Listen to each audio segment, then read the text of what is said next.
Ce 30 mars 2024 revêt un aspect particulier pour le peuple palestinien qui commémore en ce jour le 48e anniversaire de la journée de la terre. Je vous replonge brièvement dans l'histoire. En 1976, en réponse à l'annonce de l'occupant sioniste d'un plan de confiscation de 21 000 dunams de terre palestinienne, une grève générale et des manifestations ont été organisées dans les villes d'El Jalil et de Naqab. L'entité sioniste, fidèle à elle-même, les réprime dans le sang. 6 Palestiniens ont été abattus et des centaines d'autres blessés. Depuis, le 30 mars est devenu le repère pour les Palestiniens qui ont fait de cette journée un symbole de leur attachement indéfectible à leur terre et à leur identité. Et en ce 30 mars 2024, en Palestine occupée, la résistance et la force qui cultive ce droit inaliénable du peuple palestinien de bâtir, d'édifier son État sur ces terres au moment même où les puissances occidentales continuent leur jeu et leur complaisance, nourrissant le sentiment d'impunité de l'entité sioniste qui fait planer un risque d'embrasement sur toute la région.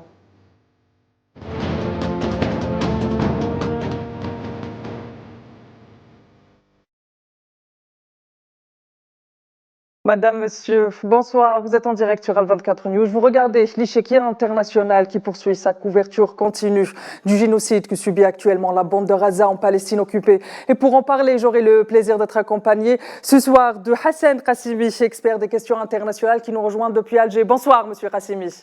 Bonsoir, madame. Mes respects. Merci d'avoir accepté notre invitation. J'aurai également le plaisir d'être accompagné de Youssef Bousbah, militant antisioniste qui nous rejoint depuis Paris. Bonsoir, Youssef. Bonsoir. Merci d'avoir accepté notre invitation. Et vous restez avec moi, Youssef. Je commence avec vous.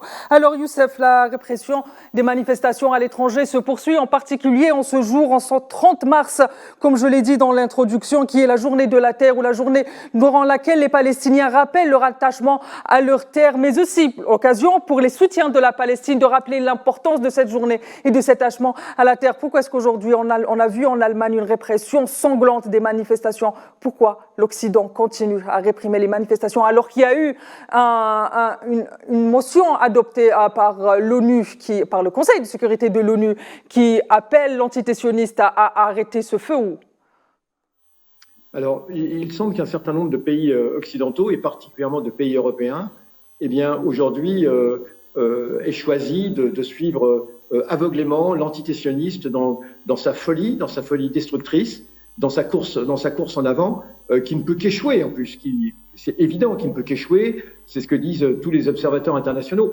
Alors pourquoi est-ce que l'Allemagne aujourd'hui, la France dans une certaine mesure, même si elle a semblé amoindrir, corriger un petit peu le tir, mais d'autres pays, eh bien oui, il semble qu'aujourd'hui, Israël remplisse la fonction pour laquelle l'entité sioniste a été créée, cette fonction de garantie des intérêts impérialistes dans la région du Proche-Orient. C'est-à-dire qu'une défaite de l'entité sioniste aujourd'hui serait considérée par certains gouvernements occidentaux comme une défaite de toutes les puissances occidentales. Et cela au mépris des peuples, évidemment, parce que nous savons que les peuples européens, même dans leur grande majorité, en vérité, ne veulent pas de cet alignement sur l'État génocidaire, l'entité sioniste. Alors, cette répression, elle est à comprendre en ce sens. C'est-à-dire qu'ils savent que l'entité sioniste est actuellement acculée, que son offensive sur Gaza et même l'offensive sur Rafah qui est en préparation, eh bien, ne peut aboutir qu'à un échec parce qu'on ne peut pas vaincre un peuple. On ne peut pas vaincre un peuple. On peut lui infliger beaucoup de défaites, beaucoup de morts, beaucoup de misère, mais on ne peut pas le vaincre. Et aujourd'hui, il faut comprendre ce jusqu'au boutisme comme étant la crainte, l'angoisse qu'ils aient qu'effectivement, eh bien, l'entité sioniste s'enlise complètement, et qu'au contraire, cette offensive sioniste se retourne contre l'entité sioniste, mais aussi se retourne contre tous les gouvernements occidentaux qui l'ont soutenu depuis le début. Comment est-ce qu'elle peut, Monsieur Bousbah, je me permets de vous arrêter. Vous dites qu'ils ont peur que ce soutien se retourne contre eux. Comment est-ce que justement ce soutien peut se retourner contre les gouvernements occidentaux aujourd'hui? Parce que c'est qui tout double. C'est que tant que l'entité sioniste paraît vaincre, eh bien, ça conforte les régimes occidentaux, les régimes impérialistes. Mais si jamais l'entité sioniste, eh bien, est mise en échec, eh bien, c'est toute leur politique, leur alignement impérialiste, et au-delà, qui va bien au-delà de la Palestine, qui concerne aussi l'Afrique précisément, qui est remis en cause. Ce sera vu comme étant une défaite, un désaveu total, leur incapacité à s'imposer, et finalement, eh bien, ce sera vu comme l'émergence, comme le succès, le triomphe, eh bien, de ces pays du Sud, sur lesquels l'impérialisme vit depuis trop d'années encore. C'est ça, c'est que ça a valeur de test. La Palestine aujourd'hui, le combat que mène le peuple palestinien, c'est pas uniquement pour le peuple palestinien qui le mène. Il faut comprendre qu'il le mène au nom de tout ce qu'on appelle le Sud global. Et d'ailleurs, c'est comme ça que tout le Sud global voit le peuple palestinien comme étant un petit peu son avant-garde. Donc, ces pays occidentaux alors on le voit, parce que ce soutien, il est aussi au niveau pas uniquement géostratégique, il est aussi au niveau carrément économique. Toutes les entreprises de vente d'armes occidentales, pour qui la Palestine est un laboratoire, est un champ d'essai actuellement. Voilà, donc d'une certaine façon, il faut comprendre que l'antitétionniste est le représentant de toutes ces puissances dans la région. Son échec sera l'échec de toutes ces puissances. Très bien. Monsieur Qassimi, justement, Monsieur Bousma vient de toucher un point très important, ce qui est la vente d'armes à l'antitétionniste. Le Canada a annoncé arrêter cette vente d'armes. Est-ce qu'on peut aujourd'hui envisager ou espérer voir un effet boule de neige, en particulier à la lumière de la résolution du Conseil de sécurité de l'ONU d'un cessez-le-feu à Gaza? Vous savez, moi je ne fais pas confiance aux empires coloniaux. Si je dois parler du Canada ou d'autres pays, l'Allemagne, l'Angleterre, la France, qui ont toujours tenu un double langage. D'un côté, sur le plan humanitaire, qui appelle à un cessez-le-feu, et d'un autre côté, ils envoient des bombes, des munitions pour tuer encore plus de Palestiniens. Donc le double jeu des empires coloniaux occidentaux est connu et il est légendaire. Et là, au sujet de ce qui se passe un peu en Europe, où les gouvernants occidentaux qui assurent une répression violente à l'encontre des populations européennes, occidentales, qui contestent un peu ce qui se passe un peu en Palestine. Et là, on pourrait faire un peu le constat d'une démocratie occidentale à l'agonie, d'un échec de la démocratie occidentale qui est, si on peut dire, en crise ou pourquoi pas en agonie. Et là, il faut expliquer ce phénomène des gouvernants qui ne font pas ce que les populations leur demandent. Pour la simple raison que, d'abord, les représentants qui sont au pouvoir dans ces pays-là sont en réalité des représentants qui défendent des intérêts de lobbies sionistes dans le monde, des lobbies sionistes en Occident. Et vous avez des personnages bien connus comme Ursula von der Leyen au sein de la Commission européenne qui n'a jamais été élue et tout le monde connaît qu'elle est la digne représentante des complexes militaro-industriels et qui traîne d'ailleurs, quand elle était même ministre en Allemagne, qui traîne des casseroles et qui a beaucoup d'affaires contantes auprès de la justice, mais qui a encore une certaine immunité compte tenu des protections qu'elle bénéficie encore au sein de ce pays, au sein des institutions judiciaires. Donc, pour revenir à ce qui se passe actuellement, de ce sionisme qui a évolué vers une autre physionomie immonde, qui est le fascisme et le nazisme, qui est le véritable visage du sionisme, et ça vous devez le savoir. Et il faut rappeler encore que sur le plan historique, en 1975, déjà à cette époque-là, l'Assemblée générale des Nations unies avait condamné sans appel le sionisme en le déclarant comme étant une idéologie raciste, une idéologie ségrégationniste.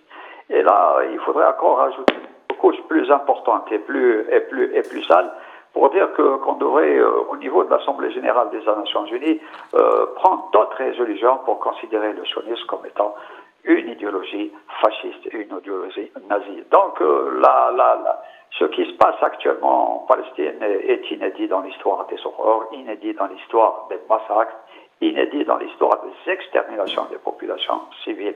Et là, il faut le dire, que tout ce qui s'est passé en Palestine s'est passé avec avec la complicité des nations occidentales, avec la Justement, Monsieur Kassim, est-ce que cette complicité, cette vente d'armes, quand on vend des armes à un génocidaire, à des assassins, on est complice d'armes, on le sait. Mais est-ce qu'aujourd'hui, on peut espérer peut-être dans quelques années arriver à obtenir des punitions à l'encontre ou des sanctions à l'encontre des États qui ont exporté, vendu des armes à l'entité sioniste alors qu'elles commettaient un génocide?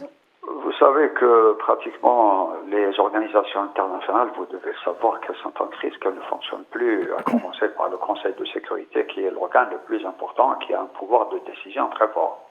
Et là, croyez-moi, madame, que je ne pense pas que l'avenir puisse aller vers une évolution où l'entité sioniste pourrait subir des sanctions politiques, des sanctions économiques. Cela, je ne le pense pas pour le moment, pour la simple raison que le monde est dominé par les plus forts, par des nations anti-occidentales, fascistes, nazis. Et là, croyez-moi que l'entité sioniste est un greffon qui a été installé en Palestine. Et un greffon, naturellement, est appelé à être rejeté. Et bien sûr, l'entité sioniste, tôt ou tard, sera rejetée de la Palestine, qui n'est pas à leur terre.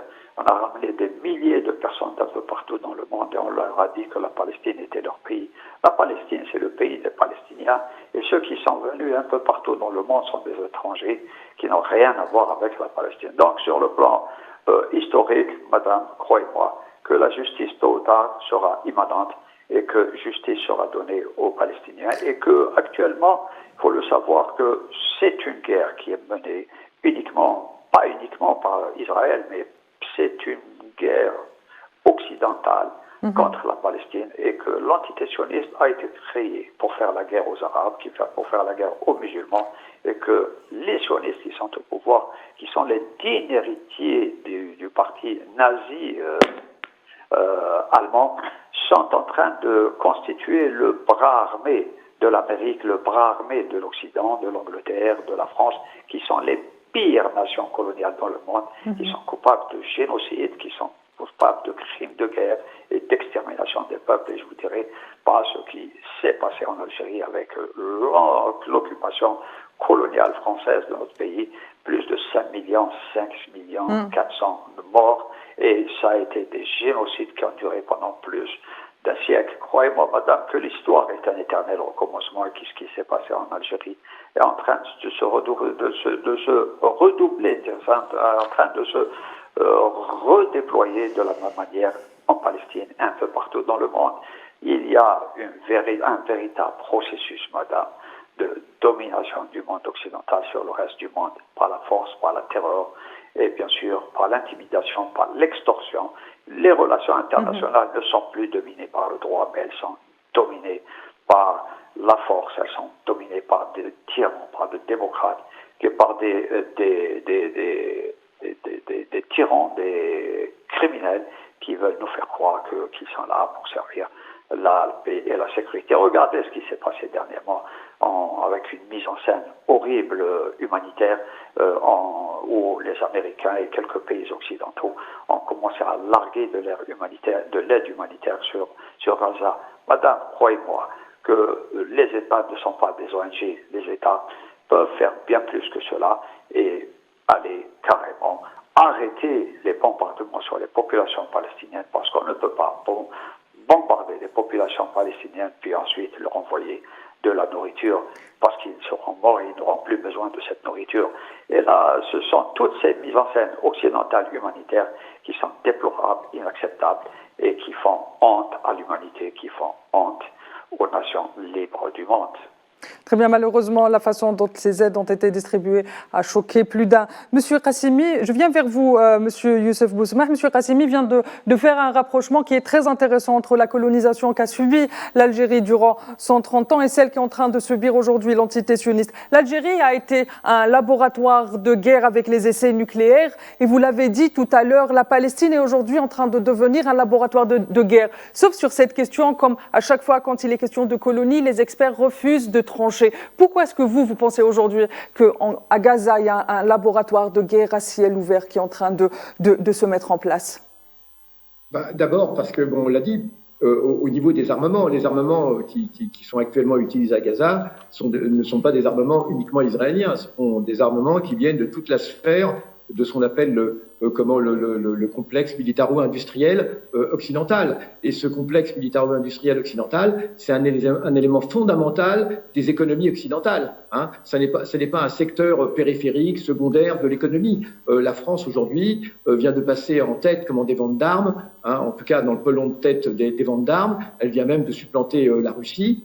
Ça veut donc dire que ce sont des éléments économiques indispensables. Et donc, toutes les entreprises françaises qui fabriquent, qui travaillent pour l'armement, et elles sont nombreuses, il y a une carte a été faite qui localise tous les sites industriels français qui travaillent pour l'armée israélienne qui exporte. Hein. Et il y en a des dizaines et des dizaines en France, des dizaines de sites industriels. Eh bien, il est évident que ces gens-là sont extrêmement intéressés par la réussite de ces armes, parce que c'est aussi en France, par exemple, qu'il y a le salon de l'armement de Satori, qu'il y a différents salons de l'armement où l'entité sioniste tient des stands.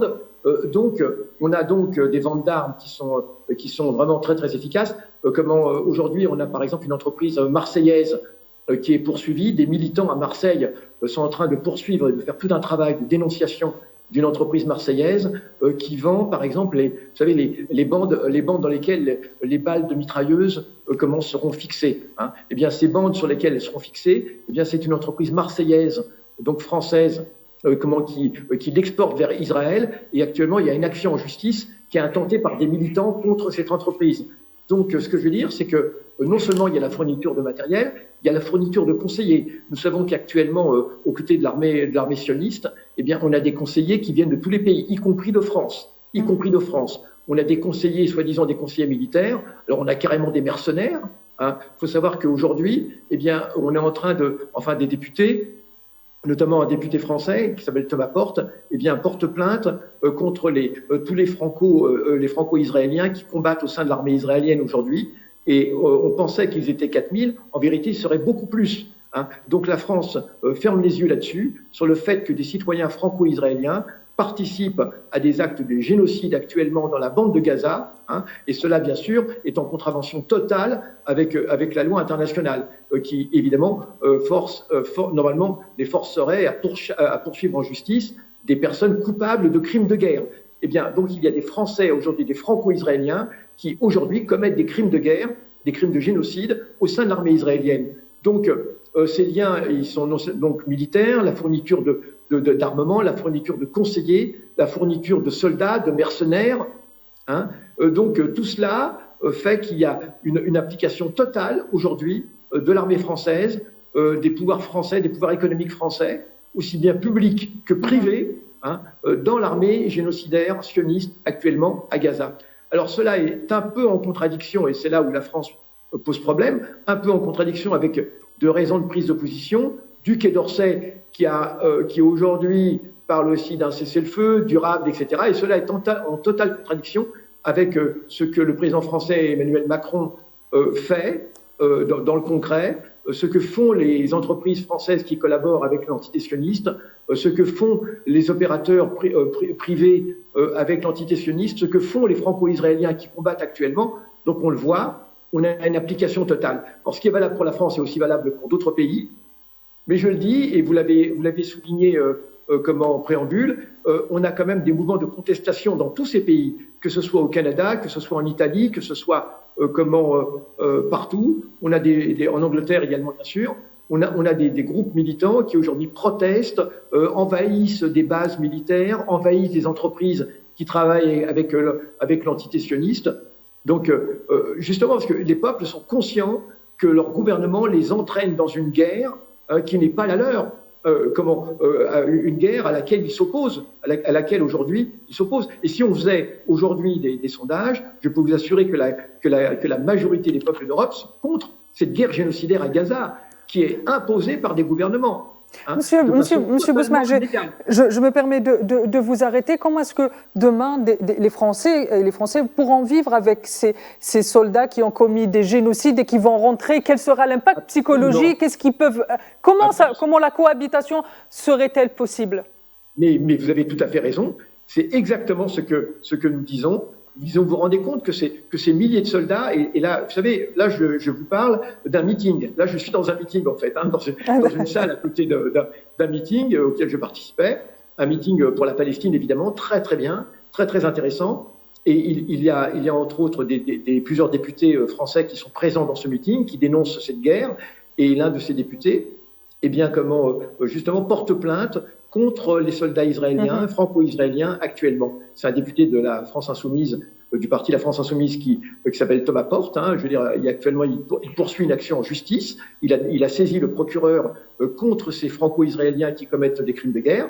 Et ce que je veux dire, c'est que vous avez tout à fait raison, c'est qu'en fait, eh bien, ce sont ces franco-israéliens qui importent en France la guerre de Gaza. Or, souvent, vous savez, l'accusation qui est portée contre les militants de la Palestine, c'est de dire qu'ils importent le conflit en France. Mais en fait, en vérité, c'est le contraire qui se passe. Et là, c'est pas simplement l'importer, c'est qu'on a des criminels de guerre qui vont être, comme vous le dites, en liberté dans les rues, et leur regard sur les Arabes, évidemment, il n'est pas différent du regard qu'ils portent sur les Palestiniens qui sont en train de génocider, bien évidemment. Et nous exigeons des poursuites contre ces gens, parce qu'en plus, ils diffusent ça sur les réseaux sociaux. Ils diffusent sur les réseaux sociaux eh bien, des preuves de leurs crimes à Gaza. Ils s'en vantent même.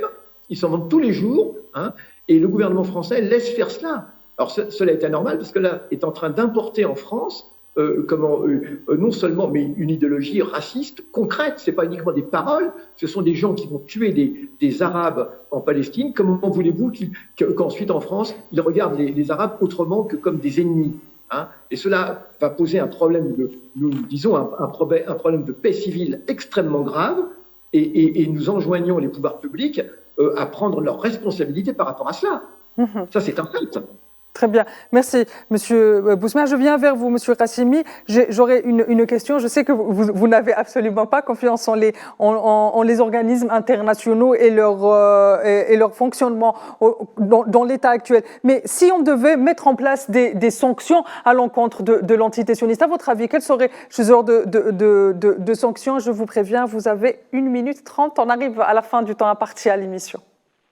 Vous savez qu'il n'y a jamais eu de sanctions qui ont été infligées à l'entité sioniste, et il n'y en aura pas, pour la simple raison que le monde est un monde qui appartient aux vainqueurs et qui a ceux qui dominent ce monde, comme les Américains. Mais je voudrais revenir à un point qui a été soulevé par notre collègue tout à l'heure, c'est celui des djihadistes franco-israéliens, d'abord qui sont dans l'armée israélienne de Tassal et qui tuent des Palestiniens. Et croyez-moi que l'histoire récente en avait eu des Français qui ont guerroyé en Syrie des djihadistes, mais qui ont été rapatriés, qui ont été jugés et qui ont été arrêtés et emprisonnés. Mais ce n'est pas le cas actuellement. Il y a plus de 2000 à 3000 franco-israéliens djihadistes qui tuent des Palestiniens et que la justice n'a pas jusqu'à présent levé le petit doigt pour pouvoir les juger ou les condamner. Maintenant, si je dois revenir à ce qui se passe au sujet de la France, vous savez, elle traîne des casseroles tonitruantes en ce qui concerne des crimes de guerre dans le monde. La France a approvisionné, et cela est une évidence que personne ne peut nier, même le ministre de la Défense et de l'Armement française ne peut pas le nier pour la simple raison que les balles françaises qui ont été livrées à l'armée de Tassal ont été retrouvées sur des cadavres palestiniens. Et là, ce sont des crimes de guerre qui ont été commis par la France au même titre que l'entité sioniste, et personne ne pourra disculper la France dans ces génocides à grande échelle qui se déroulent malheureusement sur des populations musulmanes, sur des populations arabes. Et là, croyez-moi que l'histoire retiendra que l'Occident a participé de manière volontaire, de manière délibérée, a participé à cette vaste opération de destruction et d'élimination de tout un peuple.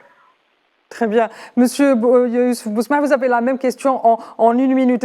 Quel genre de sanctions on peut envisager aujourd'hui à l'encontre de l'entité sioniste? C'est une très bonne question parce que précisément cela fait l'objet de tout ce qui est demandé actuellement. Et là, je ne sais pas si vous entendez, mais dans le meeting qui est derrière moi, enfin dans une autre des salles, les gens, justement, les orateurs demandent d'abord des sanctions, par exemple le rappel des ambassadeurs, bien sûr, et surtout la sanction essentielle, fondamentale, eh bien, c'est l'arrêt de ce qu'on appelle la coopération économique, l'arrêt de la coopération économique, de l'accord économique entre l'Union européenne et l'État d'Israël, Et cette coopération économique entre l'État d'Israël et l'Union européenne, eh bien, permet à l'entité sioniste de ne pas payer de droits de douane sur toutes les marchandises. Or, l'Union européenne est le premier partenaire économique. Très bien, ça, merci. C'est une question majeure. Suspension de l'accord économique entre l'Union européenne et l'entité sioniste. Très bien, merci Monsieur Youssef Bousmah de m'avoir accompagné tout au long de cette émission. Merci pour vos éclairages. Merci à Hassan Qassimi qui m'a également accompagné tout au long de cette émission. Et merci pour votre fidélité, très chers téléspectateurs. Je vous retrouve prochainement. D'ici là, prenez soin de vous.